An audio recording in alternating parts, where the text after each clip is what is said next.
Hello दोस्तों, मैं आपका जीके गुरु वीरेंद्र सर आप सभी का यूट्यूब चैनल के मेरी इस वीडियो में हार्दिक स्वागत करता हूं। दोस्तों, आज का अपना टॉपिक है प्रजामंडल, यानी राजस्थान में हम आज पढ़ेंगे प्रजामंडल, जो बहुत ही महत्वपूर्ण टॉपिक है। यानी कि आने वाली जो भी आगामी परीक्षा होती है, जैसे पटवारी, बीएड, बीएसटीसी, रीट की परीक्षा या जो भी आपकी आगामी परीक्षा है, उसमें अमूमन यानी कि आपके प्रजामंडल से जुड़ा हुआ एक प्रश्न जरूर आता है। तो ये जो आपका टॉपिक हमारा आज का, ये बहुत ही महत्वपूर्ण टॉपिक है कंपटीशन की परीक्षाओं के लिए। तो सबसे पहले विद्यार्थी, मैं आपको पूछना चाहता हूँ, प्रजामंडल होता क्या है? कि सबसे पहले आपको अर्थ पता होना चाहिए, प्रजामंडल किसे कहते हैं। तो विद्यार्थी, प्रजामंडल का अर्थ होता है प्रजा यानी जनता, मंडल यानी कि उनका समूह, यानी कि देशी रियासतों का राजाओं के नेतृत्व में जो आपका एक समूह होता है, यानी उत्तरदायी सरकार की स्थापना करना। जो देशी रियासतें होती है वो यानी कि राजाओं के नेतृत्व में क्या करती है? उत्तरदायी सरकार की स्थापना करती है। किसकी? उत्तरदायी सरकार की स्थापना करती है। वो क्या कहता है? प्रजामंडल। क्योंकि देशी रियासतों में जो आपके जनता होती थी, उनका साहूकार द्वारा, जमींदारों द्वारा शोषण किया जाता था। तो ऐसी सरकार का गठन करना जो उत्तरदायी हो, किसके प्रति? जनता के प्रति। तो ये हमारा प्रजामंडल, यानी जनता का एक समूह, एक उत्तरदायी सरकार का गठन करना, वो प्रजामंडल है। तो दोस्तों, ये हमारे कुछ यानी कि प्रजामंडल है। और उनकी स्थापना कब हुई थी, उसके संस्थापक जो मैंने आपकी माध्यमिक शिक्षा बोर्ड कक्षा 10वीं बुक्स में से लिए हैं, क्योंकि ज्यादातर यानी कि जो आपके बुक्स आती है वो गलत होती है। तो ये जो आपके सन और आपके संस्थापक जो लिए गए मैंने, ये माध्यमिक शिक्षा बोर्ड कक्षा 10वीं की जो किताब है एसएसटी की, उसमें से टॉपिक मैंने आपके लिया है। और सारे के सारे सन आपके बोर्ड के अनुसार निश्चित किए गए हैं। तो इसमें कोई भी किंतु परंतु या कोई गलती का सवाल भी नहीं उठता है। तो यहाँ पर मैंने लिखा आपके प्रजामंडल, इस साइड लिखा वर्ष कि इसकी स्थापना कब हुई थी, और इधर लिखा संस्थापक। तो देखो, पहला हमारा जो आता है प्रजामंडल वो है जयपुर प्रजामंडल। कौन सा है? जयपुर प्रजामंडल। इस जयपुर प्रजामंडल की जो स्थापना होती है सबसे पहले हुई थी। सबसे पहले कब हुई थी? 1931। तो इसको देखो किस प्रकार से याद करना है, क्या ट्रिक है इसकी कि जयपुर प्रजामंडल की स्थापना सबसे पहले हुई है। तो पहले का मतलब यानी कि आपके इसमें देखो पहला लिखा हुआ है, लिखा है पहला, यानी नंबर 1 पर है। तो 1931 में नंबर 1 पर किसकी हुई है? आपके जयपुर प्रजामंडल। और इसके संस्थापक जो है वो है कपूर चंद पाटनी। जयपुर प्रजामंडल की जो हमारे आजादी से पहले जो प्रजामंडल की स्थापना हुई थी सबसे पहले, वो था जयपुर प्रजामंडल, जिसकी स्थापना करने वाले पहले कौन थे? कपूर चंद पाटनी थे। और दोबारा जब इसकी स्थापना की गई थी जयपुर प्रजामंडल की, यानी कि पुनर्गठन जब किया गया था, इसका पुनर्स्थापना की गई थी, तो 1936 में की गई। देखो 36 के अंदर पहले की गई थी, यानी नंबर 1 पर कौन है? जयपुर। वापिस 6 नंबर पर, यानी कि दोबारा जब की गई थी, कब की गई थी? 1936 के अंदर।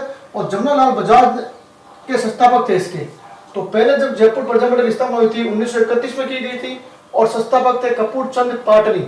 कपूर चंद पाटनी थे। दोबारा जब इसकी स्थापना की गई थी, पुनर्गठन जब किया गया था, तो 1936 में किया गया था। और पुनर्गठन किसके द्वारा किया गया था? जमनालाल बजाज के द्वारा पुनर्गठन किया गया था जयपुर प्रजामंडल का, दोबारा स्थापना की गई थी। फिर अब विद्यार्थियों में हाड़ौती प्रजामंडल, तीसरा कौन सा है? हाड़ौती प्रजामंडल, जिसकी स्थापना कब हुई थी? 34 में। क्योंकि हाड़ौती के अंदर 4 जिले आते हैं, कोटा, बूंदी, बारा, झालावाड़। तो हाड़ौती प्रजामंडल के 4 यानी कि 34। और नैनूराम शर्मा ने हाड़ौती प्रजामंडल की स्थापना की थी, नैनूराम शर्मा ने। चौथा है मारवाड़ प्रजामंडल। मारवाड़, तो मारवाड़ शब्द देखो, मारवाड़ 4 आ रहा है। मारवाड़ में शब्द कितने आ रहे हैं? 4। मारवाड़, तो 4 शब्द है। तो इसका मतलब पीछे 4 लिखा, देखो 1934 के अंदर मारवाड़ में देखो मारवाड़ 4 शब्द है, तो 4 यानी 1934 के अंदर। और किसने की थी? जय नारायण व्यास ने की थी। जय नारायण व्यास ने की थी। मारवाड़ के थे जय नारायण व्यास, संस्थापक मारवाड़ प्रजामंडल के। उसके बाद आता है सिरोही। सिरोही प्रजामंडल। सिरोही प्रजामंडल की स्थापना कब हुई थी? 34 के अंदर। सिरोही प्रजामंडल की स्थापना कब हुई थी दोस्तों? 34 के अंदर, 1934। और वर्दी शंकर त्रिवेदी, यानी सिरोही, सिरो यानी कि हलवा, हलवे को हम क्या बोलते हैं? सीरा बोलते हैं। सीरे का भोग किसको लगता है? भगवान शंकर को। तो वर्दी शंकर त्रिवेदी, वर्दी शंकर त्रिवेदी सिरोही प्रजामंडल के संस्थापक थे, और 1934 में स्थापना की गई है। फिर आता है बीकानेर।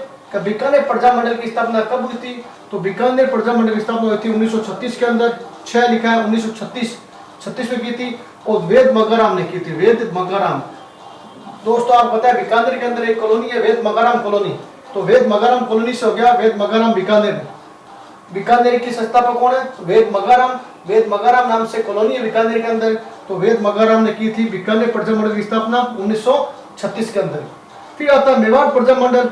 मेवाड़ प्रजामंडल बहुत ही महत्वपूर्ण है। प्रजामंडल 1938 के अंदर, 1938 में की गई थी मेवाड़ प्रजामंडल की, और माणिक्य लाल वर्मा ने की थी। देखो, मैं से मेवाड़ और मैं से माणिक्य। मेवाड़ प्रजामंडल की स्थापना किसने की थी? माणिक्य लाल वर्मा। मैं से माणिक्य और मैं से मेवाड़, और 1938 के अंदर। अलवर प्रजामंडल की स्थापना जो हुई थी वो भी 1938 में। ऐसे अलवर, ऐसे 38, ऐसे अलवर और ऐसे क्या हो गया? 38 हो गया। 38 को में क्या होता है? ऐसे होता है 38 ए, और ऐसे अलवर। और किसने की थी? हरि नारायण ने। हरि नारायण। अलवर की किसने की थी? हरि नारायण ने। हरि नारायण। अच्छा दोस्तों, भरतपुर प्रजामंडल कौन सा है? भरतपुर। भरतपुर प्रजामंडल की स्थापना हुई थी 38 के अंदर। कब हुई थी? 38 के अंदर। 1938 में भरतपुर प्रजामंडल की स्थापना हुई थी, और किशन लाल ने की थी। किशन लाल ने भरतपुर प्रजामंडल की स्थापना 1938 के अंदर किशन लाल ने की थी भरतपुर प्रजामंडल की स्थापना। और लास्ट में लिखा 10वां पॉइंट आपके शाहपुरा। शाहपुरा प्रजामंडल की जो स्थापना हुई थी 1938 में, शाहपुरा 1938 के अंदर, और रमेश चंद्र ने की थी। रमेश चंद्र ने शाहपुरा रमेश चंद्र ने की थी। रमेश चंद्र ओझा ने की थी शाहपुरा प्रजामंडल की 1938 के अंदर। कब की थी? 1938 के अंदर। ये थे हमारे प्रजामंडल 10। नेक्स्ट जो प्रजामंडल आता है वो है दोस्तों है 11 नंबर धौलपुर प्रजामंडल। कौन सा है? धौलपुर प्रजामंडल। धौलपुर प्रजामंडल की स्थापना हुई थी 1938 के अंदर। 1938 के अंदर, और ज्वाला प्रसाद ने की थी। कहते हैं ज्वाला में कोई जल जाता है तो उसको क्या करता है? धोते हैं हम ठंडा करने के लिए। तो ज्वाला प्रसाद ने की थी धौलपुर प्रजामंडल की स्थापना 1938 के अंदर। उस पर आता है करौली प्रजामंडल। करौली प्रजामंडल की जो स्थापना हुई थी दोस्तों वो थी 1938 के अंदर, 1938 में। और त्रिलोक चंद्र माथुर ने, यानी कि करौली प्रजामंडल की स्थापना की थी त्रिलोक चंद्र माथुर ने की थी 1938 के अंदर। फिर आता है किशनगढ़ प्रजामंडल। किशनगढ़ प्रजामंडल, इसकी भी स्थापना 1939 में हुई है, 1939 के अंदर, और कांतिलाल ने की थी। देखो कैसे किशनगढ़, कैसे कांतिलाल। कांतिलाल ने की थी। कांतिलाल ने किस की थी? कांतिलाल ने किशनगढ़ प्रजामंडल की स्थापना 1939 में की थी। फिर आता है कोटा प्रजामंडल, उसकी भी स्थापना 39 में हुई है, 1939 में, और पंडित नेंदुराम शर्मा ने की थी। पंडित नेंदुराम शर्मा। जैसलमेर प्रजामंडल, इसकी स्थापना हुई थी 1945 के अंदर, और मीठालाल ने की थी। मीठालाल। जैसलमेर प्रजामंडल की स्थापना मीठालाल ने की 1945 में। फिर आता है 16 डूंगरपुर प्रजामंडल, इसकी स्थापना हुई थी 1944 के अंदर। भोगीलाल पांडे ने की थी। बांगड़ के गांधी भोगीलाल पांडे ने डूंगरपुर प्रजामंडल की स्थापना की थी, जिसको बोलते हैं भोगीलाल को बांगड़ के गांधी, भोगीलाल पांडे। 17 बांसवाड़ा प्रजामंडल की स्थापना 1945 में हुई थी। बांसवाड़ा की 1945 में, और भूपेंद्र नाथ त्रिवेदी ने की थी। भूपेंद्र नाथ त्रिवेदी ने की थी बांसवाड़ा प्रजामंडल की स्थापना। और लास्ट में हमारा था प्रतापगढ़, जो नवीनतम जिला, यानी कि प्रतापगढ़ प्रजामंडल की जो स्थापना हुई है वो 1945 में। पैसे प्रतापगढ़, पैसे 45, और अमृतलाल ने इसकी स्थापना की है। किसने की है? अमृतलाल ने। तो दोस्तों ये थे हमारे राजस्थान के प्रमुख प्रजामंडल, जो मैंने आप सभी को कक्षा 10th की माध्यमिक शिक्षा बोर्ड की जो एसएसटी की किताब है उसके माध्यम से आपको सारे ये समझाए हैं, यानी कि इसमें किसी प्रकार की गलती का सवाल भी नहीं उठता है। ज्यादातर परीक्षा में आपको प्रजामंडल के सन और उसके संस्थापक पूछते हैं, जो मैंने आपको इस वीडियो के माध्यम से समझा दिया है। आपको मेरा वीडियो कैसा लगा मुझे जरूर कमेंट बॉक्स में कमेंट कीजिए, और अगर आपको मेरा वीडियो अच्छा लगा तो लाइक बटन को दबाइए, और आप मेरे नेक्स्ट वीडियो से जुड़ना चाहते हो तो मेरे इस चैनल को प्लीज सब्सक्राइब कीजिए, ताकि आप मेरे नेक्स्ट वीडियो से जुड़े रहो, और ज़्यादा से ज़्यादा आप मेरे इस वीडियो को शेयर कीजिए, ताकि इस वीडियो का, इस कक्षा का ज़्यादा से ज़्यादा लोगों को फायदा मिले, विद्यार्थियों को इस वीडियो का लाभ मिले।